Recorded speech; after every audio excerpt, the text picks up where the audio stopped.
Please take your seats. The program will begin now.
Good evening. It is not actually often that I get to inflict myself on an audience more than once in a day, so I will take great relish this evening. I may be a little too coy by half when I say I had a slight political upbringing. And I apologize to bring that in here a little bit in our conversation tonight, but I think it will become self-evident as to why. I'm sure many of you are familiar with the master class of political advertising that was the Bear in the Woods commercial from Ronald Reagan. I think many of you would say an apt metaphor today would be there's a tiger in the woods. I would say something just slightly different, that there is a narrative being spun. The narrative that democracy is on the wane. The narrative that it is the might of strong men that creates security. The narrative that the right to vote or to express yourself freely sows the seeds of discord. Now, I don't actually think that anybody sitting in the room at the Halifax International Security Forum agrees with that sentiment, but I can promise you it is an ideology that is on the march. And to combat that ideology, We must have leaders of character. And character is a tricky thing.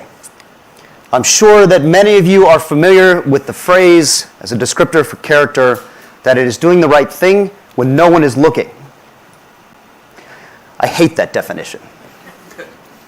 Because if the 21st century has proven anything to us, it is that it is often most difficult to do the right thing when everyone is looking. No. Character is doing the right thing by virtue of the fact it is the right thing to do whether everyone or no one is watching. And President Tsai is the perfect embodiment of that sentiment. The accomplishment of being Taiwan's 7th president in a democracy would be reason enough alone to heap praise upon her, much less the fact that she's the first woman to hold that office. The fact that she tackled...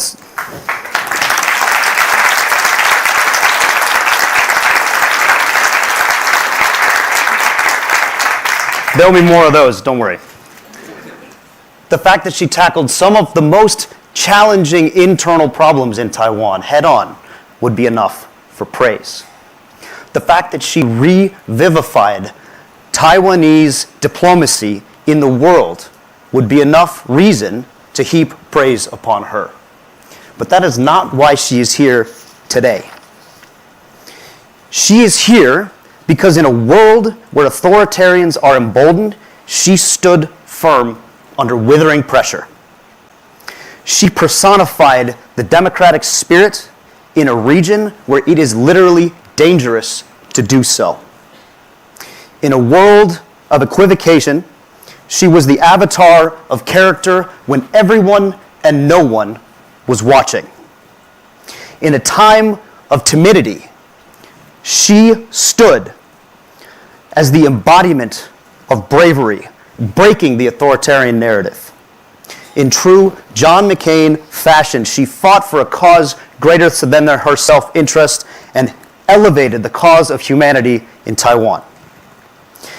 Most importantly, she has inspired a new generation of Taiwanese to invigorate the beating heart of freedom in the shadow of oppression, and has stood in the face of others that would rob those of their human dignity.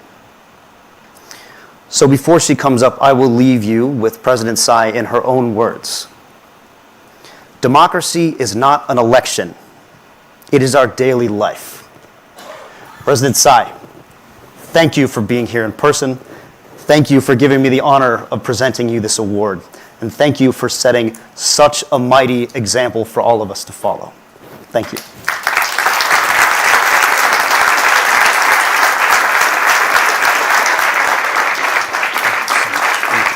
Thank you.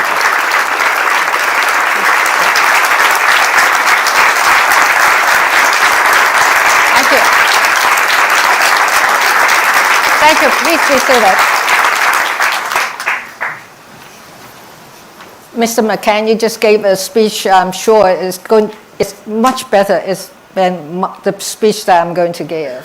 So don't be disappointed at my speech later. The best one has been delivered. It is with great pleasure that I join you all at the 16th Annual Halifax International Security Forum this year. Let me begin by thanking Mr. Jack McCain for presenting me with John McCain Prize. As I said, he already had delivered a wonderful speech, primarily about me. I am honored to receive this award named for your late father, who I deeply admire for his principled and determined commitment to freedom and democracy.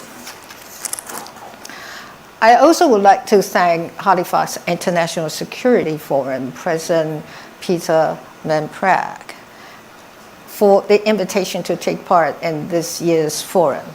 I had a conversation with him just now.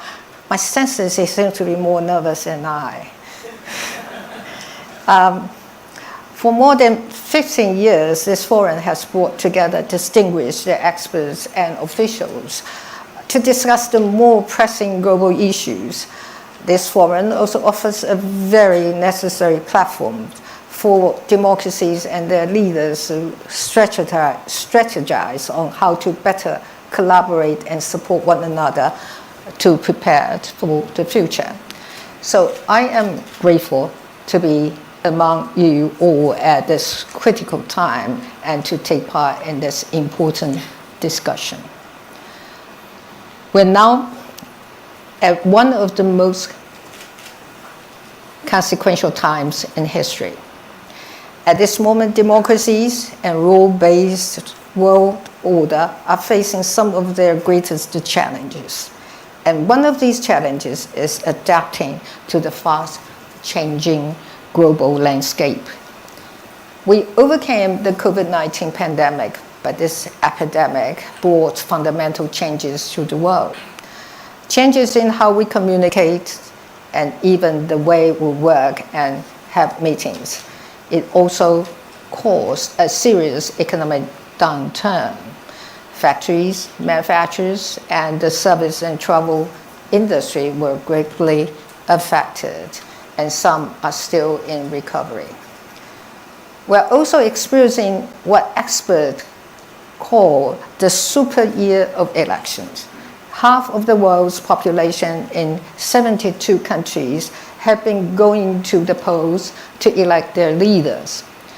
Military intimidation, information manipulation, and cognitive warfare, Taiwan jump-started this year with its national election. And we just witnessed a very competitive election in the United States. As a result, many democracies experienced changes in their governments and the composition of their parliaments. This means democracies also have to tackle the uncertainties and challenges that emerge after such changes. And that requires wisdom from their leadership, time, and effort. In contrast, authoritarian regimes are able to maintain consistency in their leadership due to their undemocratic nature. As they become stronger and more confident, they are even colluding in the pursuit of their self-interested agenda, influencing the domestic politics in democracies. This is the global environment we are in. Externally, democracies have to deal with authoritarian regimes' increasing aggressive stand. Domestically, we're also facing challenges such as inflation, unemployment, and economic downturns. As domestic issues keep democracies preoccupied, they also make working together harder, yet more important than ever. This has been the challenge for all of us as democracies in our effort to achieve victory in Ukraine. Democracies have been working together to help Ukraine defend against Russia's full-scale invasion since February 2022. With domestic political changes and economic pressure, some democracies may have second thoughts or become more willing to compromise. But I'm sure we can all agree that authoritarian aggression should not be encouraged. A strong democratic front is required to deter authoritarians from threatening our security and our democratic way of life. So I hope that our discussion here in Halifax can help facilitate a more unified and effective approach to safeguarding democracies globally. Supporting Ukraine is about more than standing up for our democratic values. The impact of Russia's invasion on economies and societies around the world has been devastating. Resulting supply chain disruptions and inflation have taken a toll on the well-being of people everywhere, even in countries thousands of miles away from the conflict. Therefore, effective deterrence against authoritarian expansionism is fundamental to safeguarding our democracies and maintaining international order. That is why our continued support for Ukraine remains imperative, as a Ukrainian victory will serve as the most effective deterrence against future aggression. This will also signal that intimidation and the use of force against any members of our democratic community will result in serious consequences.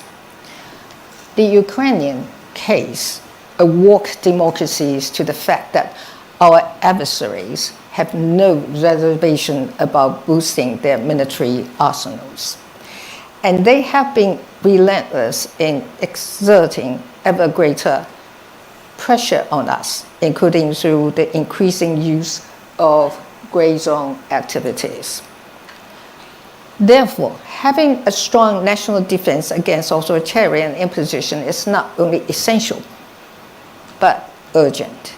This requires democracies to enhance their own defense capabilities across the board. Taiwan, for example, has continued to increase defense investment over the past 8 years. Our defense budget has risen by over 80%, at a rate of nearly 8% each year. I want to emphasize that this is well above our average GDP growth of 3.74% over this period, which is 2018 to 2016 to 2023. This also represents a historically high level of investment for Taiwan and the most organized and systemic defense investments we have conducted. And we will certainly continue to increase investment as required by our security needs. In addition to investment in traditional platforms such as combat aircraft, Taiwan has made hefty investment in asymmetric capabilities, including missiles, especially mobile land-based anti-ship cruise missiles. The investment also extends to our troops who have been receiving improved combat training and equipment to enhance their battlefield awareness as well as command and control. This is particularly important as it significantly strengthens Taiwan's sea-air combat capabilities and increases the efficiency of joint operation. We also learned from the experiences of our friends in Europe and launched the All-Out Defense Mobilization Agency to reform our reserves force training and enhance whole of society defense resilience. Initiatives as such maximize Taiwan's self-reliance in defense and societal resilience. And more importantly, they mean that we are willing to bear our share of burden and do not take our security partners' support for granted. Authoritarian regimes' aggression is not limited to military action. In this era of advanced technology, each and every democracy has to contend with FIMI, that is, foreign information manipulations and interference, as well as cognitive warfare. Through these means, external forces take advantage of the free and open information environments in democratic countries, using social media platforms to spread false and misleading information that threatens our democratic foundation. Their actions are designed to drive a wedge between fellow citizens, between societies and governments, and even between countries. This increases the risk of misunderstandings, which chip away at the trust we have in one another. And most worryingly, it can help authoritarians achieve their ultimate goal by causing people to lose faith in democracy. Taiwan stands on the front line of this unconventional aggression.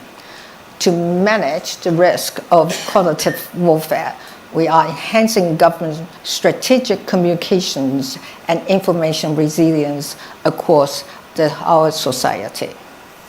However, with the rise of AI technology, cognitive warfare is becoming less restricted by language or national borders. It is now easier than ever to infiltrate society through information campaigns that can have dire consequences. Throughout this global year of election, democracies have faced cognitive interference campaigns with increasingly harmful consequences. To enhance domestic resilience, democracies must engage diverse stakeholders, including the business community, local governments, civil society, and the media.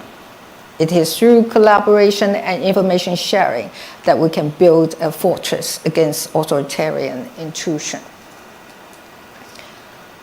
More broadly, the global nature of this threat means that the best way to address it is through close cooperation between like-minded countries.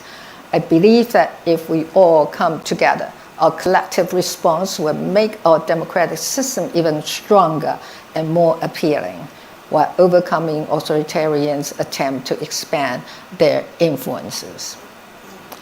To conclude, I want to stress that in such an international world facing so much uncertainty, it is important to foster international cooperation in conflict resolution, as well as addressing potential future conflicts.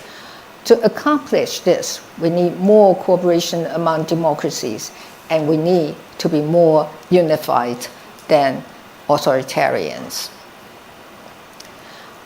Here, I want to thank those in the international community who have voiced the support for peace and stability across the Taiwan Strait. From the G7 to EU, as reflected in the numerous statements by leaders at important gatherings, the international democratic community has been unanimous in its stand that peace and stability in the Taiwan Strait are indispensable to global security and prosperity. In the last 4 years alone, there have been dozens of statements to this effect. This goes to show that there is a broad consensus on the need to ensure peace and stability in the Taiwan Strait and to support freedom and democracy globally. This is the kind of unity that is so important in our effort to deter threats to our security and democracy. Moreover, freedom of navigation operations in the Taiwan Strait conducted by major countries, that of course including Canada, are particularly important not only for Taiwan's security, but also for international sea traffic and commerce. We're grateful to all our international partners who are paying close attention to security in our region and working collectively to ensure its stability. For more than half a century, Taiwan has faced constant challenges from the Chinese Communist regime.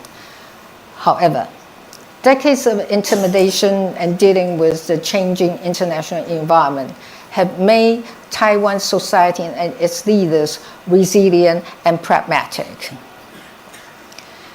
As we have been making efforts to strengthen our defense and domestic resilience, we understand that it is equally important for us to work with the stakeholders in the region to find ways to reduce differences and hopefully to develop a long-term stabilizing mechanism.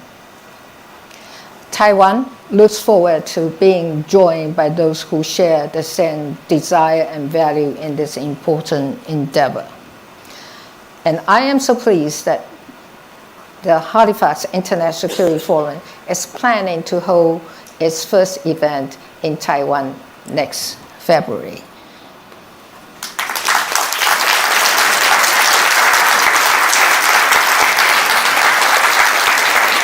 Peter, I have no intention to make the announcement for you, but it's just so related to my speech. I want to take this opportunity to invite you all to Taiwan to experience our vibrant democracy. I hope you can come to witness our beautiful scenery, enjoy our culture, and most importantly, to meet our wonderful people who are so determined and work so hard to protect our hard-earned democracy. So, see you in Taiwan in a few months' time. Thank you.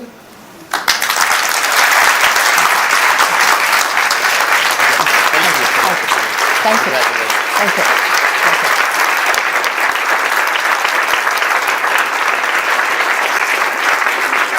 Thank you, please.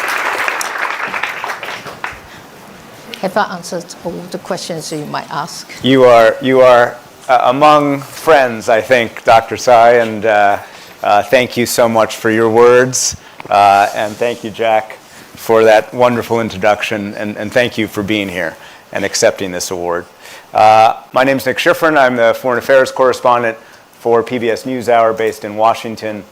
What I'm going to try and do tonight is go for about 20 minutes or so. We're going to start big picture. We're going to ask you about the overall assessment of the region, of China and Taiwan. We're going to get into some details about weapons and the president-elect, and then we'll zoom out again, and you can deliver the message on democracy that you are here being awarded for. So let's start with that overall zoomed-out picture.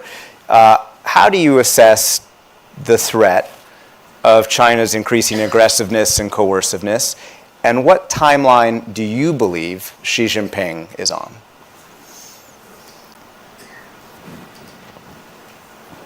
The timelines have been has been an issue that is widely discussed among experts and governments.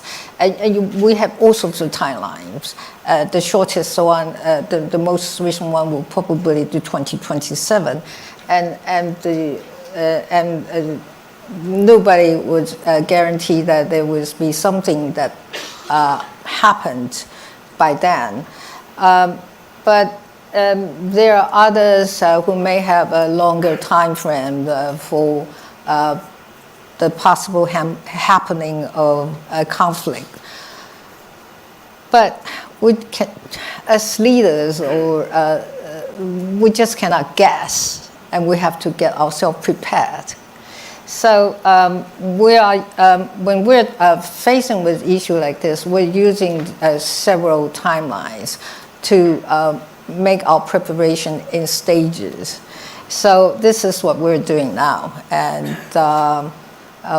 we try to be as best prepared as possible. So we'll talk about Taiwan preparations, we'll talk about American preparations, but I think it's also important to ask, when we're thinking about this overall assessment, this wide-angle lens right now, for you to explain how has the Taiwanese population shifted since Hong Kong and Ukraine?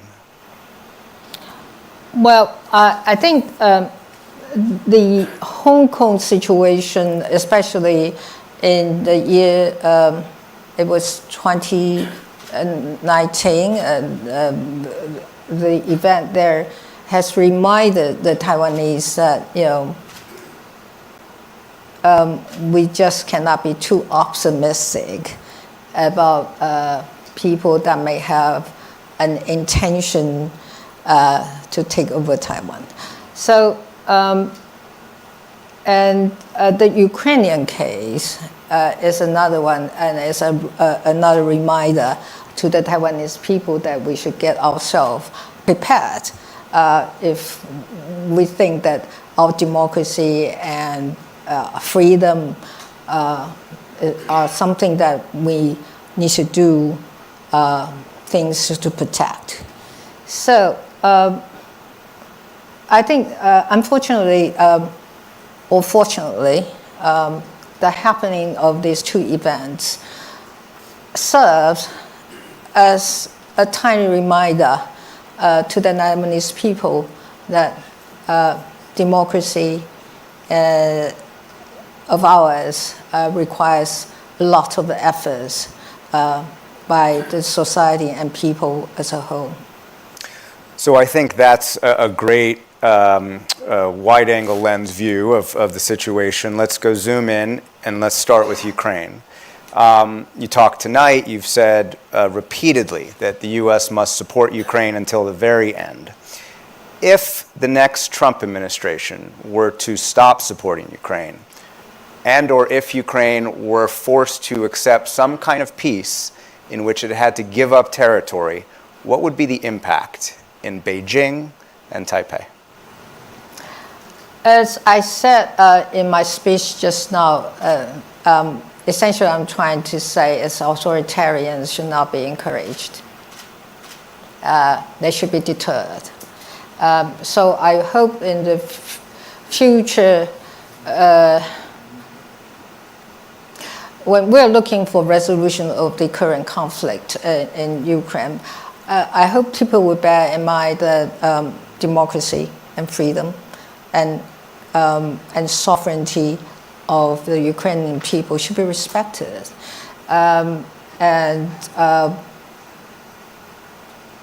Any proposal for resolution has to be agreed by the Ukrainian people. And I hope that now, when you say the U.S. has to continue to support the Ukrainians, in my speech I actually said that the whole community of democracy should get together to generate the best support that we can have for Ukraine. So they will be encouraged, and they will be having more confidence in themselves and also their friends around the world. And they would be more determined and brave. This is the kind of Ukrainian we like to see. And I hope that apparently they're facing a very difficult situation, but I hope that they don't lose their determination and confidence. I don't think anyone's doubting Ukraine's determination. I guess, how do you think Beijing would respond if the world, Washington, the West, did drop some of its support for Ukraine? Of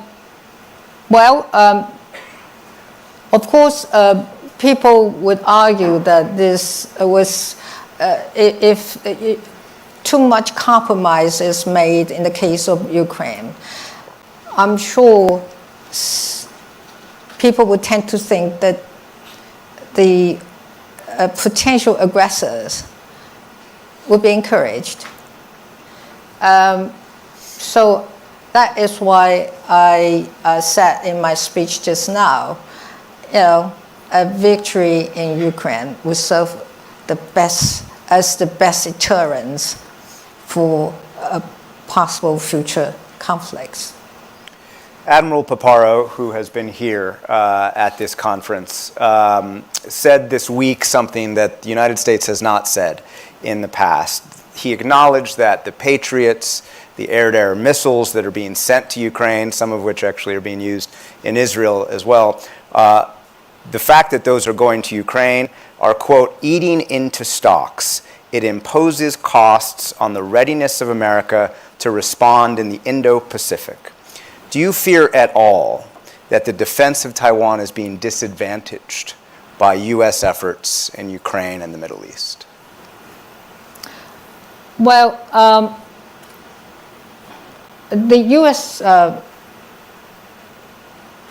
may have this issue of whether they have enough in stock. But my thought is that they should do whatever they can to help the Ukrainian.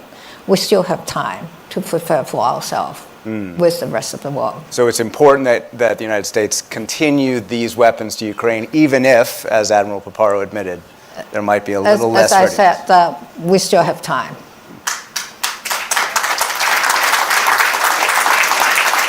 We still have time to get ourselves better prepared, of course, with the help of our friends. You raised gray zone maneuvers by Beijing, and I wonder if you could tell the audience, are you more worried about a Chinese invasion or a Chinese blockade? These are all possibilities and the assumptions that we have to make when we're making preparations. Well, I ask because much of deterring Beijing, as you have talked about extensively, is about imposing costs or convincing them that they would face costs regardless of what choice of the two that they make. What do you believe is the level of pain that Beijing couldn't tolerate? You mean in terms of cost? Yeah.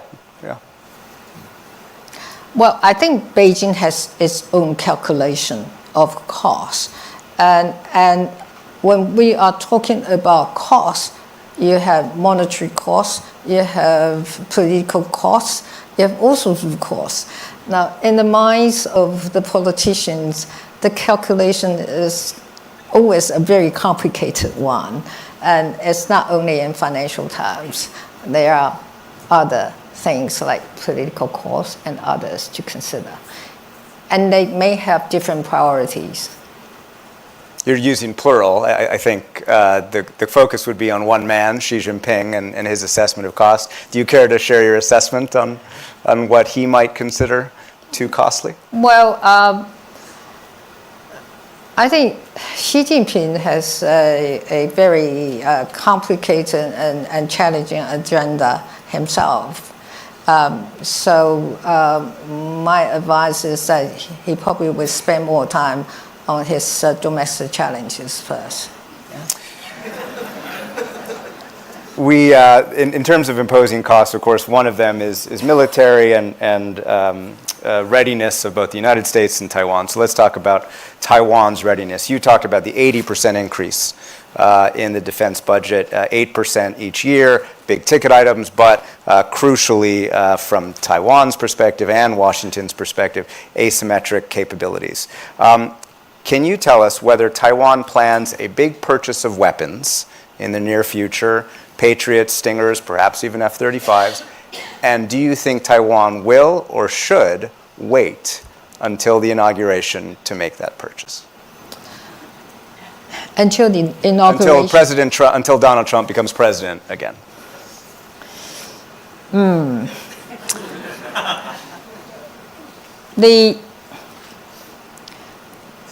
I sort of responded to your question in my speech.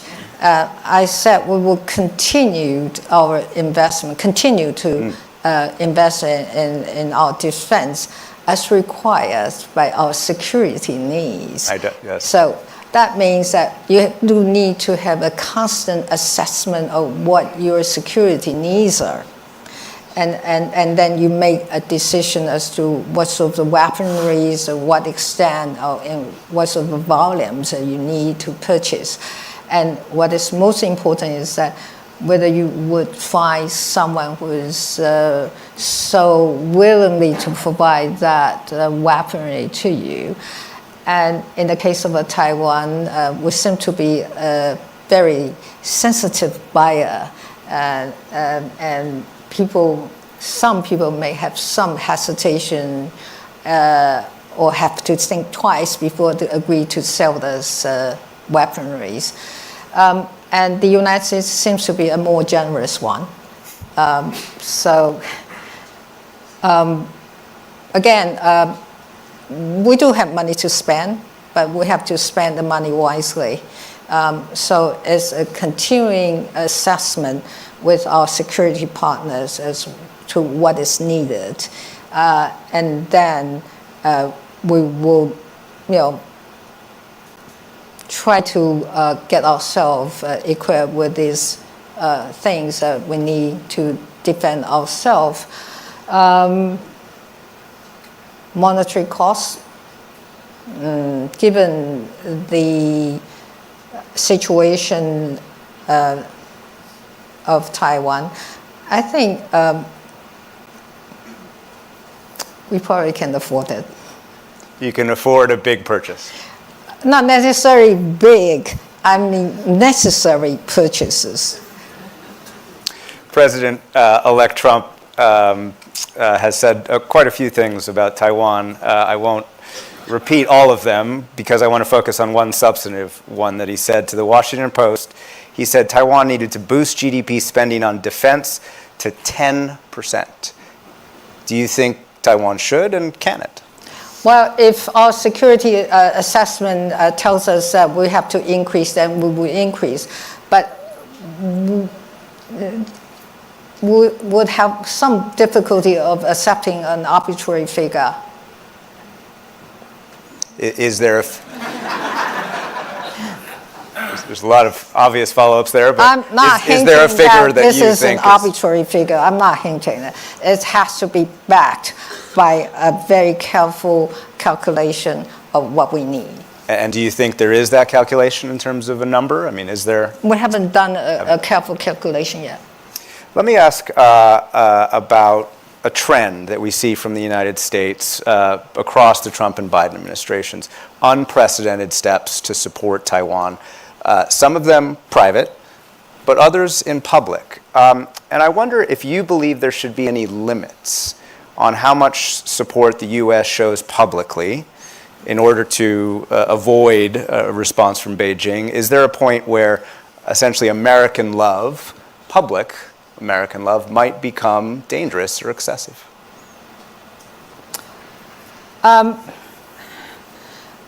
Given the experiences we have so far, the kind of responses that you mentioned, many of the time is always carefully contemplated, and many of the time there is consultation before it is released. So the kind of worries that you mentioned, I have to admit is a worry, but you don't have to worry too much because between friends and partners, there are always consultations before a position is announced or made public. So it sounds like what you're saying is there could be worries about it, but so long as Washington and Taipei coordinate, you're not worried. Okay. Yeah, and this has been the practice. I'm running out of time here, so just two quick last ones.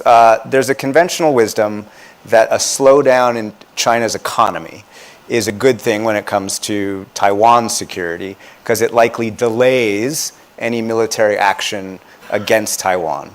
But do you agree with that? Well, this is one of the possibilities, but you can't make decisions only rely on one possibility. You have to prepare for other possibilities as well. Meaning it actually might be the opposite.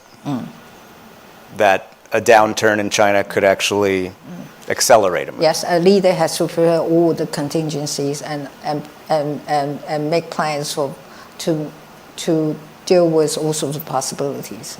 And I guess I'll let you leave us before I turn to just a couple questions. You promised that you're not going to grill me. This is not a grilling. You're actually grilling me. I won't say anything. There have been grillings in this chair, and I hope this is not seen as a grilling. Lastly, look, you're being rewarded for your efforts for democracy. You've fought efforts inside Taiwan, domestically and internationally, to try and damage Taiwanese democracy. Your message tonight is that democracies need to be more unified than authoritarians. Bottom line, do you have faith that that can happen? Well, things will not happen without making any effort. It's the efforts that count. And I'm saying that just to remind the democracies they got work to do, and it's a very necessary work to do. Great. All right. No, apparently I am out of time, so I apologize for taking too much time. But we have one more gift for everyone. So President Tsai has given a little bit of a hint on this. Maybe you made the announcement. That's all right. But we have something really special to show you about what's coming from Halifax next. So let's see the video.